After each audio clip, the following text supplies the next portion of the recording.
Saudações a todos os amigos, com a paz do Senhor Jesus Cristo, seja com todos. Irei compartilhar uma mensagem com os amigos que tem por título Arrependimento é. O que de fato é arrependimento? O ser humano produz arrependimento, ele vem de Deus. E qual a diferença do arrependimento verdadeiro para o arrependimento falso? 2 Coríntios capítulo 7, verso 10 diz assim: porque a tristeza, segundo Deus, produz arrependimento para a salvação. A tristeza, segundo Deus, nos leva, ou produz aí o arrependimento para a salvação. Há uma compreensão equivocada, onde muitas vezes entendem que o arrependimento é remorso.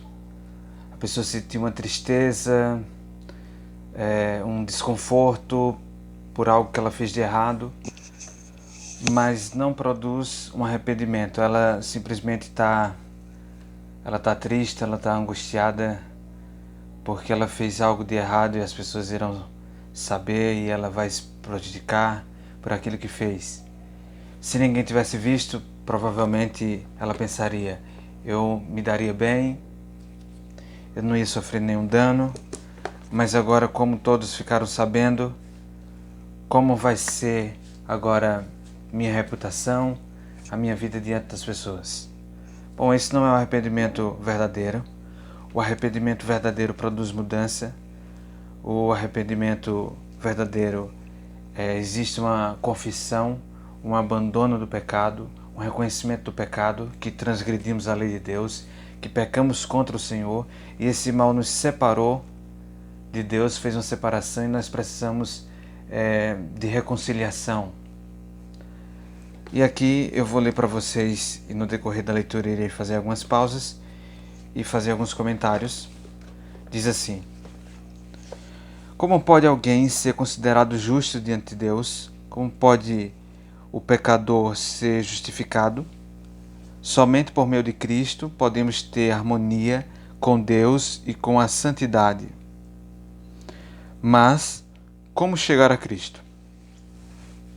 Se é por meio de Cristo, não é, que nós podemos ter harmonia novamente com Deus, obtemos assim a justiça, sermos justificados.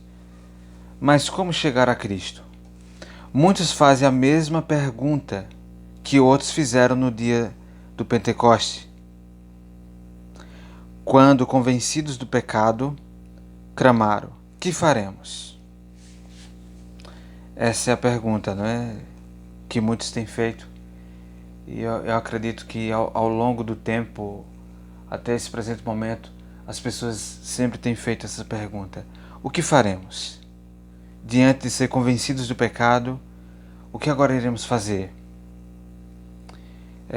Esse texto que eu acabei de mencionar está lá em Atos capítulo 2, verso 37. A primeira palavra da resposta dada por Pedro foi: arrependei-vos. Atos capítulo 2, verso 38. Se arrependam. Em outra ocasião, logo depois ele disse: arrependei-vos, para serem cancelados os vossos pecados. O que faremos? Arrependam-se. E arrependei-vos, para serem cancelados os vossos pecados. Para que o ser humano possa ter os pecados, essa conta, essa mancha cancelada, eles precisam do arrependimento. E aqui diz assim: o arrependimento inclui a tristeza pelo pecado e o afastamento dele. Não somente a tristeza, mas o afastamento do pecado. Não abandonaremos o pecado enquanto não reconhecermos o quanto ele é perigoso. Enquanto não nos afastarmos sinceramente do pecado, não haverá mudança real em nossa vida.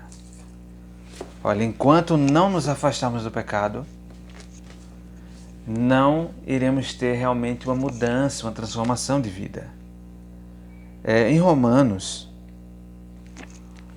Romanos capítulo 6. Romanos capítulo 6, o verso de número 23 diz assim: Porque o salário do pecado é a morte, mas o dom gratuito de Deus é a vida eterna por Cristo Jesus nosso Senhor. O texto que eu li para vocês aqui, só lendo mais uma vez, diz assim, né? Que o arrependimento inclui a tristeza pelo pecado e o afastamento dele. Não abandonaremos o pecado enquanto não reconhecermos o quanto ele é perigoso. Só vai haver um real abandono do pecado quando se há uma percepção, um entendimento quão perigoso, quão terrível é o pecado. Romanos capítulo 6, verso 23 diz que o pecado, o salário do pecado é o quê? A morte, a paga do pecado, a transgressão da lei de Deus, que pecado é transgressão, a paga, o salário, é receber a morte. Só iremos abandonar o pecado enquanto reconhecermos, não abandonaremos o pecado enquanto não reconhecermos o quanto ele é perigoso. Muitas pessoas não compreendem a verdadeira natureza do arrependimento. Lamentam seus pecados e até procuram fazer alguma mudança na sua forma de viver, por medo de que seus erros lhe causem sofrimentos. Porém, isso não é arrependimento, no sentido bíblico. Essas pessoas querem evitar o sofrimento, mas não o próprio pecado. Isso aí é uma verdade que não tem como ser contestada na vida de uma pessoa que praticou o pecado e que não tem um arrependimento genuíno, porque ela fica preocupada com o sofrimento. Poxa, eu fiz isso, deu errado e agora estou sofrendo, mas ela não está pensando no pecado em si, o quão terrível ele é. Gera morte, vem separação de nós para com Deus, da pessoa que praticou o pecado. Então, quão terrível o pecado. Então, quando nós não entendemos o verdadeiro arrependimento, que é bíblico, o verdadeiro arrependimento bíblico, como a Bíblia ensina, as pessoas irão, isso pode ser eu, pode ser você, e iremos querer evitar o sofrimento, mas não o próprio pecado. Esse foi o tipo de tristeza de Esaú, quando viu que o direito de primogenitura estava perdido para sempre. Balaão, aterrorizado pelo anjo que bloqueava seu caminho com uma espada na mão, chegou a reconhecer sua culpa com medo de morrer, mas não teve um arrependimento genuíno, nem manifestou mudança de propósito ou vontade de abandonar o pecado. Judas Iscariotes, depois de haver traído seu Senhor, exclamou: pequei traindo sangue inocente. Mateus capítulo 27, verso 4. A confissão brotou de uma mente culpada por um terrível senso de condenação e pelo temor do julgamento que o aguardava. As consequências o enchia de pavor, mas não havia uma tristeza profunda, nem um coração quebrantado por haver traído o imaculado Filho de Deus e negado o Santo de Israel. Faraó, quando sofria sob os juízos de Deus, reconheceu seu pecado para livrar-se de maiores castigos, mas voltou a desafiar o céu assim que as pragas foram suspensas. Todos esses lamentaram os resultados do pecado, mas não se entristeceram pelo próprio pecado, ou seja, pela própria transgressão da lei. Lamentaram os resultados do pecado, porque não saiu conforme os seus planos de rebelião, os seus planos de pecados. O verdadeiro arrependimento é tristeza pelo pecado e abandono do pecado. Em Provérbios capítulo... Deixa eu encontrar aqui, Provérbios capítulo...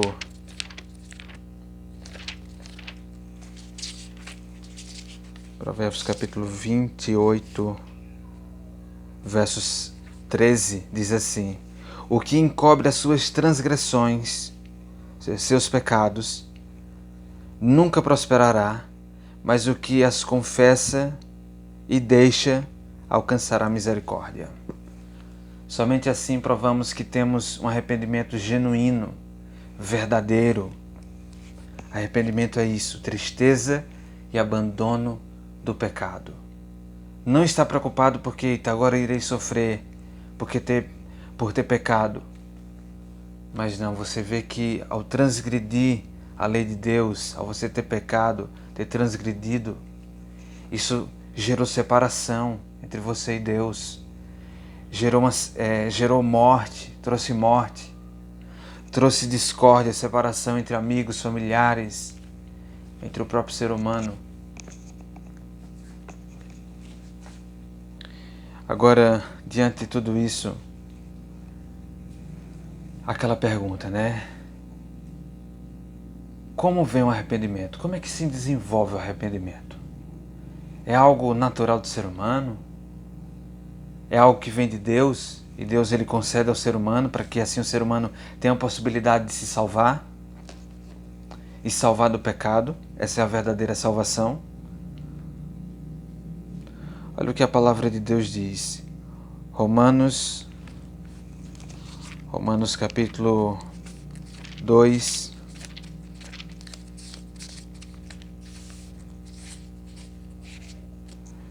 Romanos capítulo 2, verso 4 diz assim: ou despreza tu as riquezas da sua bondade, da sua benignidade e paciência e longanimidade, ignorando que é a benignidade de Deus que te leva ao arrependimento.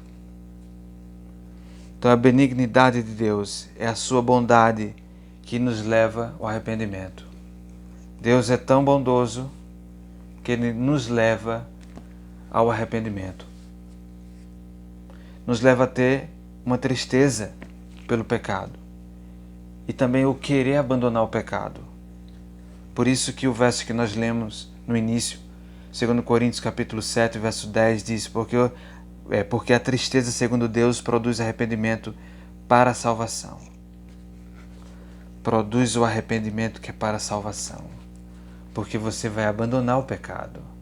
E não tem como ser salvo no pecado.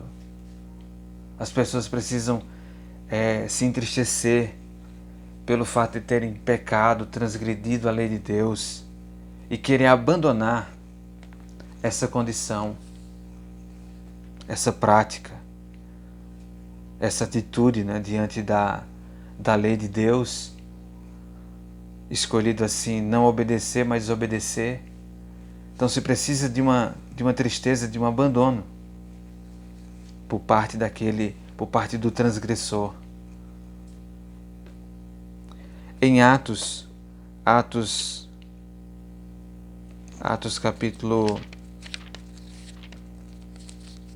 capítulo 5, diz assim: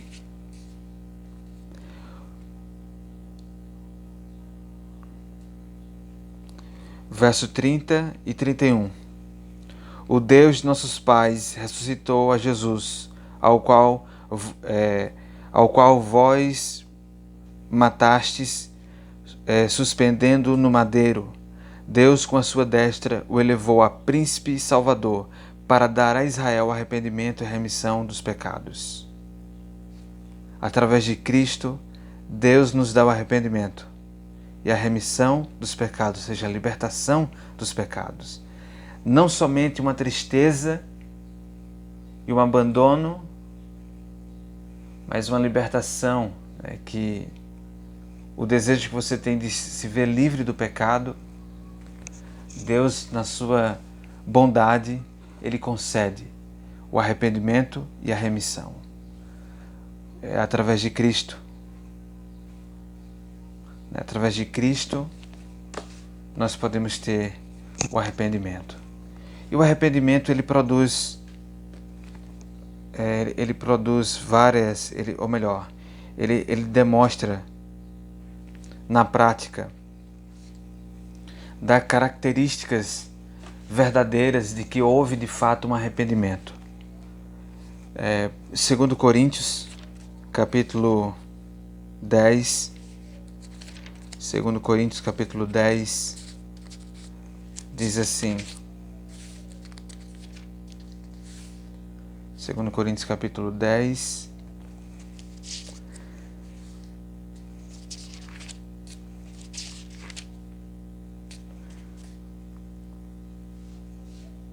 na verdade, capítulo 7, 2 Coríntios, capítulo 7, o verso 10, diz assim: porque a tristeza, segundo Deus, opera arrependimento para a salvação, da qual ninguém se arrepende, mas a tristeza do mundo opera a morte.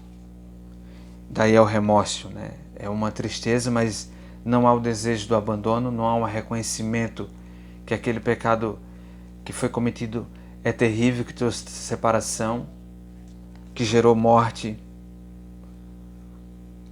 O verso 11 diz assim: porque quanto cuidado não produziu isto mesmo em vós? Então o verdadeiro arrependimento produz um cuidado. Segundo Deus foste contristados. Que apologia, ou seja, que defesa.